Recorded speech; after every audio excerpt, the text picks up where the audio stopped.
Imagine the world more than 2,000 years ago, a world of dust roads, tribal paths, wilderness, and landscapes divided by mountains, rivers, and oceans. A world where journeying even a few dozen miles could take days, where caravans moved slowly, where news traveled slower than storms, and where empires struggled to hold themselves together simply because they could not move. And then, in the heart of central Italy, a civilization emerged that would refuse to be limited by distance. A civilization that believed that to rule the world, one must bind it, not with chains of iron, but with roads of stone. These were the Romans, and this was the beginning of their greatest and most overlooked weapon of conquest, the Roman road. The story of Rome is a story of movement, legions marching across valleys and mountains, traders carrying wine and oil, messengers delivering orders sealed in wax, slaves driven to labor, and rulers extending their will beyond the horizon. But this movement could not happen in chaos. If the empire was to survive, if Rome was to grow beyond a cluster of hills beside the Tiber River, it needed paths, and not just any paths, roads that would last forever. But the Romans did not invent roads. Paths had always existed. The Persians built the royal road. The Greeks carved routes across their city-states. Merchants in Africa, Asia, Europe, and the Near East traveled across dirt and stone for centuries. What made the Romans different was not that they built roads. It was that they built them with purpose, with vision, with a cold mathematical clarity that saw the entire known world as one interconnected system. They built roads like engineers and dreamed like conquerors. So let us begin where the Roman roads began, with war. In the early days of the Roman Republic, Rome was just one among many powers in Italy. Surrounded by rival tribes, the Etruscans, Samnites, Latins, Sabines, Rome learned quickly that to survive, it had to move its armies fast. Dirt paths turned to mud in rain, slowed carts, broke wheels, and exhausted soldiers. The Romans realized that if they could move faster than their enemies, they could win, even if they were outnumbered. And so the very first Roman road, the Via Appia, or Appian Way, was born from the need to fight the Samnites in the south. The Appian Way was more than a road. It was a message, carved across Italy. It told the world, Rome moves where Rome wishes. Rome arrives when Rome chooses. Resistance is futile. It stretched over 130 miles at first, later expanding all the way to the heel of Italy. It ran straight as an arrow, even when hills, valleys, or forests stood in its way. The Romans believed that roads should not bend unless the land absolutely demanded it. A direct line was not just efficient, it was a statement of dominance over nature itself. To build such a road, the Romans first marked a path with surveyors known as agrimensores. They carried instruments such as the groma, used to create perfect right angles, ensuring that roads aligned like geometric lines across landscapes.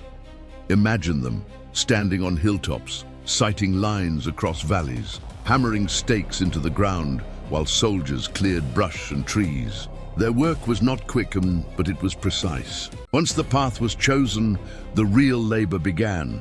Thousands of men, soldiers, slaves, laborers dug a trench several feet deep. Into this trench, they laid the bones of the road, layers upon layers of carefully chosen materials.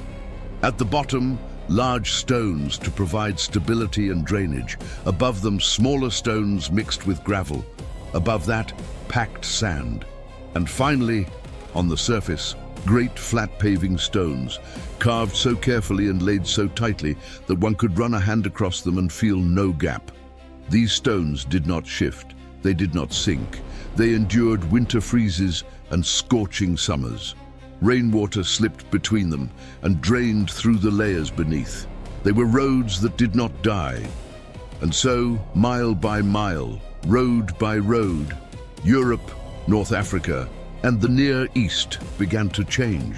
The Roman legions marched along these roads in perfect formations, organized, disciplined, relentless. Orders from the Senate or from the emperor traveled faster than the whisper of rumor. A rebellion could be crushed before it found its voice. A border threat could be answered before it became a war. And in time, lands far from Rome were no longer distant provinces. They were extensions of Rome itself. But soldiers were not the only ones who walked these roads. Merchants followed, then migrants, then farmers bringing harvest, then scholars bringing knowledge, then priests carrying religion, then ideas of law, of language, of architecture, of culture, spreading like fire across dry fields. Roman roads did not just move armies. Roman roads moved civilization. Pause for a moment and imagine a single day along a Roman road. The sun has just risen. A Roman merchant caravan begins the day's march. Carts carrying olive oil from Hispania, wine from Gaul, glass from Syria, marble from Greece. The wheels rattle, but the road holds firm.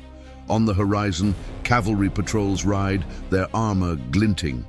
A messenger gallops past them, carrying a leather satchel sealed with wax, perhaps orders from a governor, or perhaps news of war. Behind him, a group of travelers, pilgrims maybe, or freedmen seeking new life, walk at steady pace. A priest leads a donkey bearing scrolls. An old man recites Virgil to his students as they walk. They all move along the same road, each for different purpose, yet tied together by Rome. This was the genius of Roman roads. They were not just military infrastructure. They were social arteries. They connected people who had never been connected before. They created unity where only distance had existed, and through them, Rome made the world smaller. But roads are never only physical. They are also symbolic. When a road reaches you, it means you have been claimed. A road does not simply arrive. It absorbs. The people of conquered lands learned Latin. They learned Roman law. They adopted Roman customs, clothing, architecture, markets, festivals.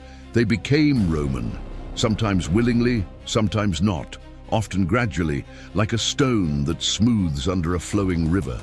But the roads were not eternal for glory alone. They were eternal because Rome demanded permanence. Rome believed not in tomorrow, not in a century, but in forever. Their engineers built with the arrogance of immortality, and yet, ironically, Rome itself was mortal. As the centuries passed, the empire expanded too far, stretched too thin, weakened from within. When Rome fractured and fell, its emperors gone, its government crumbled, its legions disbanded, one might expect the roads to fade too, reclaimed by dirt and vines. But the roads remained. Barbarian kingdoms rose upon them. Medieval trade routes followed them. Pilgrims walked them. Merchants used them. Cities grew along them. Modern highways today still trace their lines. Because the Romans did not merely build roads. They carved their will into the earth, and the earth remembered. Their roads shaped nations long after Rome was ashes. France, Spain, Italy, Britain. Their borders, their trade, their communication, all inherited from Roman stone. Even language itself, Spanish, French, Italian, Portuguese, Romanian, the children of Latin, traveled on those roads. So when we speak of Rome, we speak not just of emperors, battles, marble temples, or gladiators in arenas. We speak of a civilization that understood something profound. Power is not what you control. Power is what you connect. The Roman roads were the veins of an empire, carrying life through every province. They made the world Rome. They made Rome the world. And as long as those lines remain, carved beneath asphalt, beneath cities, beneath fields, Rome has never truly fallen.